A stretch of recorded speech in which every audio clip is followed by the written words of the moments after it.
Ever since the Israeli victory during the wars of 1948 and 1956, the Arab coalition, led by Egypt, Syria and Jordan, was eager to change the situation in the region by defeating Israel. Both sides understood that the conflict was far from over and were preparing for the next stage of confrontation.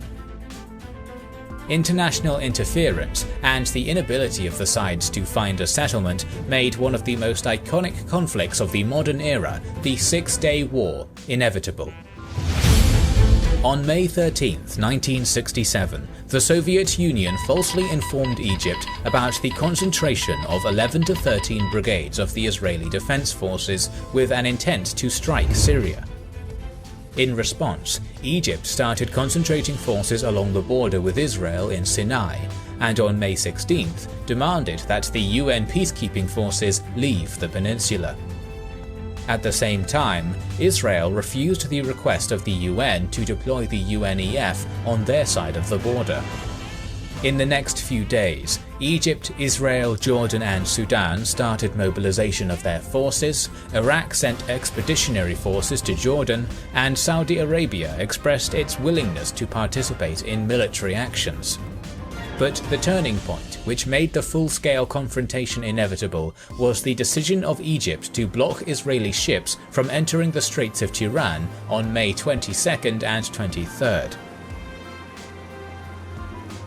On June 1st, Israel established a national unity government, which on June 4th decided to go to war. The Arab coalition of Egypt, Jordan and Syria had an advantage over Israel in deployed troops, with 240,000 against 100,000, in tanks with 2,504 against 800, and in aircraft with 957 against 300. Israel planned to strike on June 5th with Operation Focus, which aimed to destroy the Egyptian Air Force. Israeli media published false reports claiming Israeli soldiers were on vacation, while their pilots were carrying out training sorties as usual. Their intelligence helped make this training as realistic as possible. They also damaged the tracking antenna of the US Embassy to prevent the Americans finding out about the operation before the strike took place. The Israeli pilots were informed about the start of the operation only 5 hours in advance. At the same time, the Egyptian air defense system was effectively off on June 5th. Nearly 200 Israeli aircraft attacked 14 Egyptian airfields and caught them absolutely off guard. 338 Egyptian aircraft were destroyed and 100 pilots were killed within 3 hours. The Jordanian and Syrian air forces attacked Israel in retaliation at 11 AM on June 5th. The response of the Israeli Air Force was to attack their airfields, which led to the destruction of all 28 Jordanian, 53 Syrian and 10 Iraqi planes. Operation Focus was a decisive success. Israel lost only 19 planes in this operation and guaranteed its total air dominance for the rest of the war. The ground war was taking place on 3 fronts: the Sinai front, the Jordanian front, and the Syrian front. On the Sinai front, the Egyptian forces consisted of 7 divisions, 4 armoured, 2 infantry, and 1 mechanized infantry. Egypt had 100,000 troops and 900 to 950 tanks in the Sinai, so Israel concentrated 3 divisions consisting of 6 armoured, 1 infantry, 1 mechanized infantry and 3 paratrooper brigades for a total of 70,000 men and 700 tanks along this front. Israel's plan was to catch the Egyptians off guard by attacking simultaneously with airstrikes, and attacking through the northern and central routes in the Sinai Peninsula instead of the central and southern routes used during the Sinai War. On the 5th of June at 7:50 AM, the northernmost Israeli division, consisting of 3 brigades and commanded by Major General Israel Tal, started its advance towards Arish through Gaza with an aim to encircle Khan Yunis, while the paratroopers were ordered to take Rafah. Initially, the Egyptians offered little resistance, since their intelligence concluded that this was a diversion rather than a main attack. However, soon resistance against the 60th Armoured Brigade ramped up. This did not stop the Israeli forces from reaching the Khan Yunis railway junction in 4 hours. Afterwards, the IDF advanced on Sheikh Zayed and defeated fierce Egyptian resistance thanks to air domination. The road to Arish was open, and by 8 AM on the 6th of July, elements of the 79th Armoured Battalion and the 7th Brigade entered the suspiciously quiet city. Suddenly the Egyptians started firing from the balconies and windows, and there was a heavy battle going on for control of the city. The IDF was only able to take full control of the city after reinforcements were sent. The northernmost division then split into 2 parts. One of them continued the advance on the Suez Canal, while the second group turned south and captured Bir Lafan and Jabal Libni. Further south, on the 6th of June, the 14,000-man, 150-tank-strong Israeli 38th Armoured Division under Major General Ariel Sharon was confronted by the Egyptian 2nd Infantry Division under Major General Saadi Naguib, consisting of 16,000 troops and 90 tanks. Israel successfully advanced towards Abu Aghaila. The paratroopers landed behind Egyptian positions and sowed enough confusion to weaken the artillery of the Egyptian defense, which opened the way for the IDF to capture Katef. It was followed by a fierce close tank battle, which ended in an Israeli victory, with 40 Egyptian and 19 Israeli tanks destroyed. The Egyptian forces in Sinai were still largely intact, but their field marshal, Abd el-Hakim Amr, panicked and ordered the retreat of all units from Sinai after hearing about the fall of Abu Aghaila. This order did not elaborate on the sequence and manner of the retreat, which only decreased the defensive capabilities of the Egyptian troops. During the following days, the IDF continued its advance westward and inflicted heavy losses on the Egyptians. Despite episodic heavy resistance by the Egyptians, as in Bin Gefgafa, the napalm bombing by Israeli aviation and the uncontrolled retreat weakened the morale of the Egyptian troops. Instead of catching retreating Egyptians, the IDF decided to capture 3 passes from Sinai to the Egyptian mainland and face the Egyptian troops there. Although the IDF was not able to stop all the Egyptian troops from crossing, these passes became a killing ground, with 10,000 Egyptians being killed in one day alone. The capture of Sinai was completed by the fall of Sharm el-Sheikh on June 7th and Ras Sudah on June 8th. On June 9th, the UN Security Council achieved armistice between both sides. Israel wanted to avoid confrontation with Jordan and Syria before defeating Egypt, but the offers of neutrality to Jordan were rejected, as the Egyptian President Nasser persuaded King Hussein of Jordan that Egypt had an advantage against Israel. On the morning of the 5th of June, both sides started to fire, but Israel attempted a last-gasp attempt to avoid confrontation with Jordan by passing its message requesting peace through the UN representative, Bull. King Hussein countered that it was too late, and the Jordanian Air Force was already on the way. Jordanian and Iraqi aviation started shelling Israeli-controlled West Jerusalem, which caused 16 military and 20 civilian casualties, with 900 buildings damaged. Israel responded with its own air attack within Operation Focus, which damaged the military aviation infrastructure of Jordan and secured Israeli air dominance. East Jerusalem was controlled by Jordan at the time, and the Jordanian army took position in the UN residency, the government house, to fire on the Israeli sector. The Jerusalem Brigade's Reserve Battalion 161 of Israel took the government house despite heavy losses and forced the Jordanians to retreat to Bethlehem. Later on that day, Israel encircled eastern Jerusalem with the Jerusalem Brigade from the south and the mechanized Harel Brigade and 55th Paratroopers Brigade from the north. A fierce battle took place for Ammunition Hill. Jordanian resistance was so strong that the IDF lost all but 2 of their attacking officers, and achieved the goal only after 4 hours. The 55th Paratroopers Brigade afterwards drove eastwards, reaching Mount Scopus and defeating the other Jordanian positions around the American colony. Towards the evening of June 5th, the mechanized Harel Brigade succeeded in taking Latrun and Ramallah.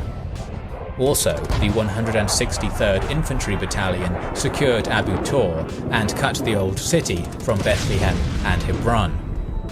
On June 7th, the Israeli Minister of Defense, Moshe Dayan, ordered the IDF to enter the old city, despite reservations and concerns by the Israeli government.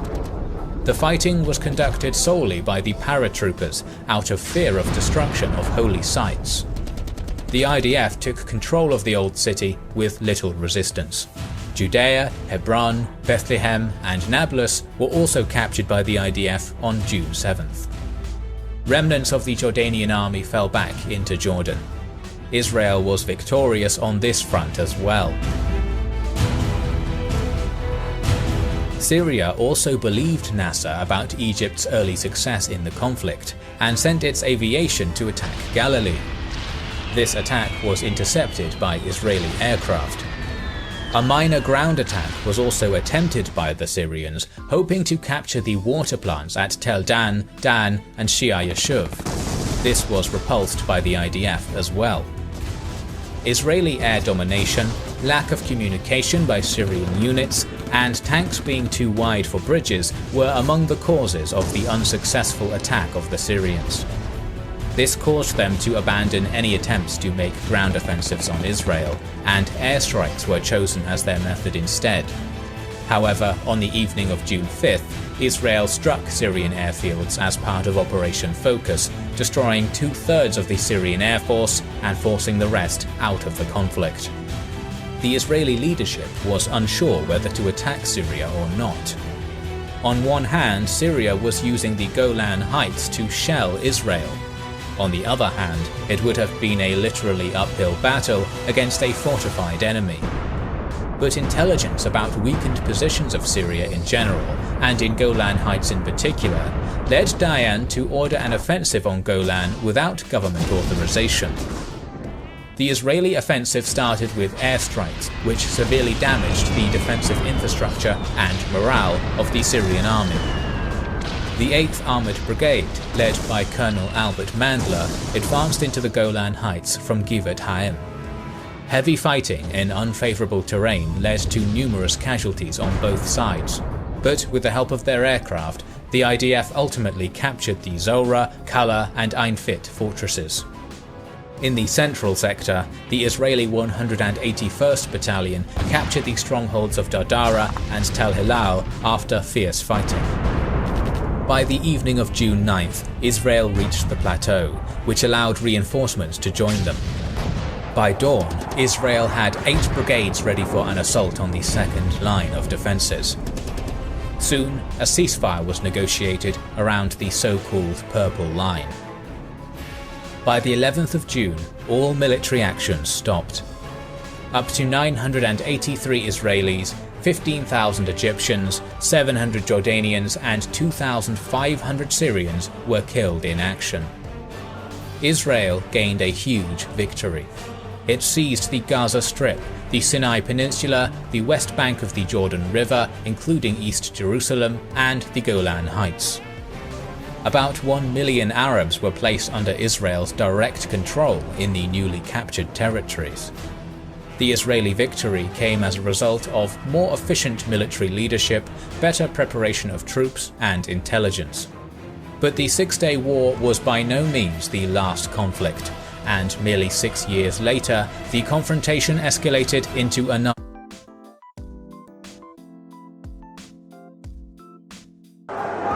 فعلا أيها الإخوة الشعب العربي شعب واحد والجيش العربي جيش واحد ولن يفرق بيننا الاستعمار أو أعوان الاستعمار. The 1967 Six-Day War is referred to by Arabs as the Naksa, the setback. It was a humiliating defeat for Arab powers and a major victory for Israel. It marked the beginning of 50 years of occupation, of Jerusalem, the West Bank, Gaza and the Golan Heights in Syria, radically reshaping the destiny of the Middle East. On May 13, 1967, Soviet intelligence informed Egypt that Israeli forces were building up near the Syrian border. The following day, the symbol of Arab nationalism, Egyptian President Gamal Abdel Nasser, ordered 130,000 Egyptian troops to move into the Sinai Peninsula along Israel's borders. The intent was to prevent an invasion of Syria, rather than to attack Israel. As tensions escalated on May 16, Nasser ordered the withdrawal of UN peacekeeping forces from Sinai. 6 days later, the Egyptian president closed the Taran Straits, blocking ships from entering Israel's port of Eilat. Confident of their military superiority, Egyptian and Arabs celebrated Abdel Nasser's actions. What they didn't know was that Israel's army was better equipped and ready for war. In Israel, the media compared the Arabs to the Nazis, triggering memories of the Holocaust and fueling anti-Nasser sentiments. Fearing war, US President Lyndon Johnson warned both sides not to be the first to strike. The Egyptian-led Arab powers, fearing a US invasion, stood down. To their surprise, on June 5th at 7:45 a.m., the well-rehearsed Israeli aerial assault Operation Focus kicked off. By midday on June 5th, 200 Israeli jets had struck 18 Egyptian airfields, destroying more than 80% of the country's air force, before they even managed to get off the ground. However, Cairo made fake announcements claiming an Egyptian victory to rally its Arab neighbors to join the war effort. Syria, Jordan, and Iraq followed suit and started deploying their air forces to strike Israeli targets. But on the same day, Israel quickly destroyed all of their airfields as well, achieving complete air superiority. Despite not having any air support, the Egyptian soldiers held their defenses in Sinai against the Israeli incursion. Meanwhile, Jordan, under the leadership of King Hussein, had started a small offensive and had reached the hills overlooking southern Jerusalem. But by June 6th, Egyptian Field Marshal Abdel Hakim Amir, having witnessed the might of Israel's air force, ordered the full retreat of Egypt's army from Sinai. Jordan, realizing the severity of Egypt's humiliating retreat, decided to pull back from its positions after minor clashes with the Israelis. By Wednesday, June 7th, Israel had successfully taken over the Jordanian-administered East Jerusalem and West Bank. By the fourth day of the war, Israel had reached the Suez Canal, with full control of the Egyptian-administered Gaza Strip and the entire Sinai Peninsula. Having demolished the Jordanian and Egyptian armies, Syria was now on its own. On the fifth day of the war, Israel ascended the strategic Golan Heights. Syrian soldiers fought the Israeli forces. However, similar to their Egyptian allies, they were let down by the decisions of their leaders. Hafez al-Assad, then defense minister, accepted a UN ceasefire, undermining the ongoing military resistance. By the sixth day of the war, Israel accepted the UN ceasefire as well. But the damage had been done, and the Middle East would never be the same. Israel tripled in size. Arab armies and nationalism were crippled as a broken Egyptian president tried to resign in shame. فإنني على استعداد لتحمل المسؤولية كلها، ولقد اتخذت قراراً أريدكم جميعاً أن تساعدوني عليه. لقد قررت أن أتنحى تماماً ونهائياً عن أي منصب رسمي وأي دور سياسي، وأن أعود إلى صفوف الجماهير وأدي واجبي معها كأي مواطن آخر. Israel had proved its superiority and its army created a mythical aura, propelled by Arab leaders trying to hide their failures. Israel had gained administration of 1 million Palestinians in the West Bank and Gaza. Israeli settlements in the West Bank were built with more settlements in Egypt's Sinai and Syria's Golan Heights also under construction. Israel, taking advantage of Arab weakness, was not willing to give up its gains, using religious justification for their occupation of the lands. With its newfound power, Israel refused to comply with the international community. Palestinians had realized Arab powers could not protect them and went on to create their own national liberation movements that also failed to achieve their desired goal. Ultimately, the Six-Day War scarred the Arab psyche, paving the way for an overzealous Israeli leadership. And to this day, border issues remain unresolved.